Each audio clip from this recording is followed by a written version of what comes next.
효율을 계속적으로 이야기를 하는데요.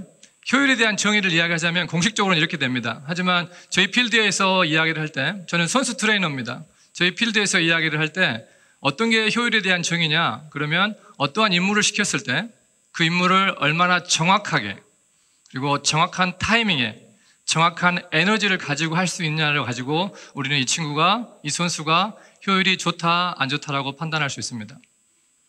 이 친구가 아무리 근력이 좋아요, 파워가 좋아요, 스트레칭 능력이 좋아요. 하지만 제가 앞에서 말했던 정확한 타이밍에 할 수 없다면, 그것들을 정확하게 할 수 없다면, 그리고 거기에 필요한 에너지로 할 수 없다면 이것들은 효율이 좋은 게 아니죠. 그 효율이 좋지 않다는 것은 결국 어떤 걸로 연결이 되냐면 부상이라고 하는 부분, 움직임의 기능에 대한 부분이 떨어지게 되고 우리 몸에서 안 좋은 모든 부분들, 약함, 뻣뻣함이 다 나온다고 하는 거죠. 비단 예로 우리가 공을 던진다고 이렇게 했었을 때 이 던지는 것들이 단순하게 근육과 관절과 근막과 이런 쪽의 것으로만 생각이 되시나요? 이 던진다라고 하는 것, 또 배구 선수가 올라가서 공을 때린다고 했었을 때 이게 파워가 좋으면 잘 때릴까요? 한번 생각해 보십시오. 우리가 지금까지 생각했던 바이오 메카니컬 접근, 허리가 아프면 허리 부분에 이완, 폼롤러를 가지고 이완을 하고 그 부분에 스트레칭을 하고 그 부분을 강화시키고 그 부분을 통합시키면 허리가 낫는다고 하는데 과연 그 허리의 문제가 그걸로 해결될까요? 되는 분도 있을 겁니다. 하지만 대다수 안 되는 분들이 많이 있으실 겁니다. 된다 하더라도 시간이 많이 걸리실 겁니다. 왜냐하면 지금까지 우리가 놓치고 있었던 부분이 바로 이 브레인이라고 하는 영역인 거죠. 제가 여기서 이렇게 꽝! 이러면 어떠셨어요? 놀라셨죠? 어떤 자극을 제가 드린 거죠? 소리라고 하는 큰 자극을 주면서 그 자극을 어떻게 들은 거예요? 귀로 들었죠. 그 순간적으로 놀랬다라고 하는 그 자극이 내 뇌에서 판단을 하는 거죠. 야, 순간적으로 뭔가 위험한 자극이 들어왔다니까 어떻게 돼요? 지금 심장이 콩닥콩닥 뛰시는 분도 있으실 겁니다. 그러시죠? 그래서 우리 신체에서 나오는 많은 움직임들이 우리가 기존에만 계속적으로 배워왔던 바이오 메카니컬 쪽으로 본다면 무언가 한계가 있다라고 하는 겁니다. 죄송합니다. 놀라게 해드려서. 자, 보시는 것처럼 두 테니스 선수가 있죠. 아마추어와 엘리트 선수가 있죠. 위에 있는 선수는 효율이 좋은 것 같아요? 안 좋은 것 같아요? 위에 있는 선수 사실 좋아 보이지는 않습니다. 제가 드렸던 이미지가 좀 저작권이 있어서 그런지 바꿨는데 사실은 마이클 페데로의 그 멋진 백스윙, 백핸드에 대한 그림이었었는데 보시면 위에 그 부분은 효율이 좋은 것 같나? 밑에가 효율이 좋은 것 같나? 둘 중에 어떤 게 효율이 좋은 것 같으세요? 당연히 위에가 더 낫겠다고 생각하는 거죠. 그러면 효율이 좋다는 걸 어떻게 하는 거예요? 밑에 사람이 힘이 더 좋을 수도 있고 관절이 더 좋을 수도 있고 근막이 더 좋을 수도 있는데 어떻게 하냐는 거죠. 결국 효율이라고 하는 것은 얼마나 그 움직임이 부드럽고 이 물 흐르듯이 잘 갈 수 있느냐를 본다는 거죠. 부드럽고 정확하고.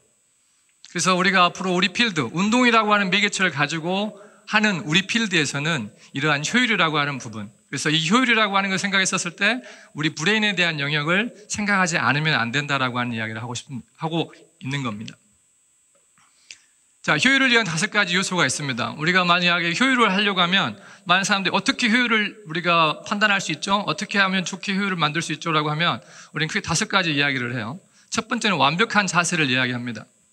이 완벽한 자세를 이야기할 때 많은 분들이 오해하시는 부분이 있는데 이 정적인 자세의 완벽한 자세만을 가지고 이야기를 하십니다.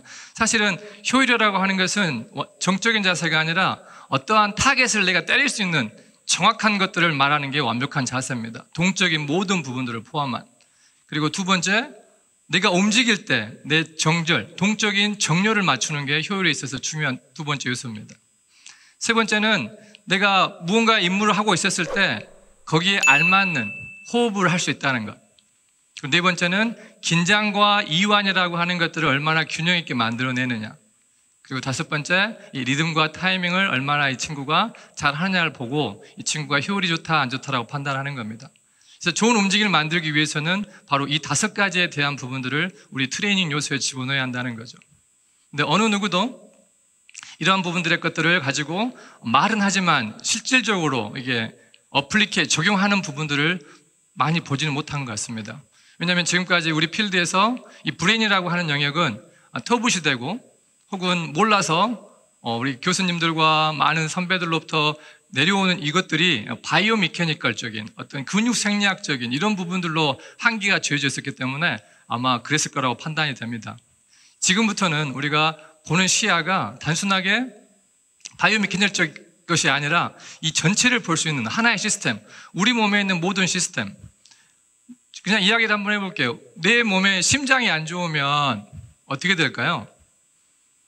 팔을 들어 올리는데 오른쪽에 50견이 걸리신 분이 와요. 이분에게 50견에 관련된 많은 트레이닝과 재활을 통해서 올리려고 하는데 이 50견의 원인이 과연 근육의 문제일까요? 관절의 문제일까요? 쓰지 않는 것의 문제일까요? 신기하게도 우리 뇌는 이 사지를 통해서 우리 몸통이라고 하는 부분들을 보호합니다. 왜? 이게 없으면 죽기 때문에. 우리 뇌라고 하는 것의 첫 번째 역할은 생존이라고 하는 부분입니다. 생존이 되지 않으면 그 다음 것은 절대로 허락하지 않습니다. 그래서 간이 안 좋아요. 간이 안 좋으면 어떻게 될까요? 간의 장령이 땡겨지겠죠. 그럼 어떻게 될까요? 그것이 내 팔을 못 올라가게 만드는 겁니다. 심장이 안 좋아요. 그럼 어떻게 될까요? 심장을 보호하기 위해서 팔을 못 올리게 한다는 거죠. 무슨 이상한 소리 하느냐라고 생각하시겠지만 우리 시스템이 그렇답니다. 우리 신체에는 11가지 시스템이 있죠. 외피계, 근육계, 골격계, 신경계, 심혈관계, 호흡계, 소화계, 내분비계, 림프계, 생식계, 비뇨기가 있단 말이죠. 우리 시스템은 이 11가지 시스템을 가지고 다 돌아가는 하나의 시스템인데 어떤 근육계 하나로 본다, 어떤 골격계 하나로 본다고 하면 문제 해결이 되지 않는다는 거죠. 설령 된다 하더라도 그렇게 효과적이진 않답니다. 오래 가지도 않습니다. 그래서 이 하나의 시스템을 총괄하고 있는 원 시스템이 있습니다. 유일한 원 시스템이. 그게 무엇일까요? 바로 신경계라고 하는 거죠. 뇌를 기반으로 한 이 신경계가 우리 몸의 모든 것을 컨트롤한다는 겁니다. 그래서 다시 한번 말씀드리고 싶은 것은 우리가 지금 봤던 패러다임, 우리가 가지고 있던 생각의 틀과 사고의 방식을 이제는 어떤 하나의 바이오미케닉적인 접근이 아닌 뉴로를 포함한 바이오미케니컬을 보는 생각을 하셔야 될 때라고 생각이 됩니다.